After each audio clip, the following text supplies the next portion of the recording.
அவனுக்கும் ஒரு பெரிய கொள்கை ஒன்றும் கிடையாது. யார சொல்றீங்க? சீமானுக்கும் பெரிய கொள்கை ஒன்றும் கிடையாது. இருக்கிறவர்களெல்லாம் பகையாக்கி வர வைத்திருப்பார். இவன் தமிழன் இல்லை, அவன் தமிழன் இல்லை, நாயுடு தமிழன் இல்லை, ரெட்டியார் தமிழன் இல்லை, அருந்ததியார் தமிழன் இல்லை, அவன் இல்லை, இவன் இல்லை, இவர் மட்டும்தான் தனி தமிழன், அவன் எல்லாம் தமிழன் இல்லை.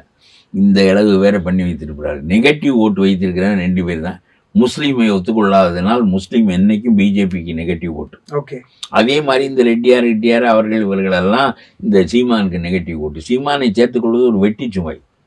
இந்த 8% ஓட்டு இருக்கிறது விழுகாத ஓட்டு எவ்வளவு என்று பார்க்க வேண்டும். இல்ல, இந்த 8% ஓட்டு வேணும் தானே பிஜேபி என்டி அலையன்ஸ்க்கு வாங்கலாம் கூப்பிடுறாங்க. சீமானுக்கு ஒரு பெரிய புல்லிங் பவர். அந்த நெகட்டிவ் ஓட்டுடைய தன்மை மாறும், நம்மோடு சேர்ந்து விட்டால் என்று இவர்கள் நினைத்திருக்கலாம். ஏன்னா இருப்பவனெல்லாம் தமிழ்நாட்டில் 1 கோடி பேர் 2 கோடி பேர் அவர் தமிழன் இல்லை என்று சொல்லிக் கொண்டிருக்கிறான். அவனெல்லாம் 800 ஆண்டுகளாக தமிழ் தான் பேசுகிறான், தமிழ் தான் சிந்திக்கிறான். கனவில் அவனுக்கு வருகிற நடிகை கூட தமிழிலே தான் பேசுகிறான். சோ அப்ப சீமானால எந்த இம்பாக்ட் கிரியேட் பண்ண முடியாதுன்னு நினைக்கிறீங்களா? 36 லட்சம் ஓட்டு வச்சிருக்காரு சார், அவ்வளவு கேஷுவலா நம்ம ஏற்கனவே அதுல விஜய் நுழைந்திருக்கிறார். ஓகே. போக்கு மாறுகிறது. என்ன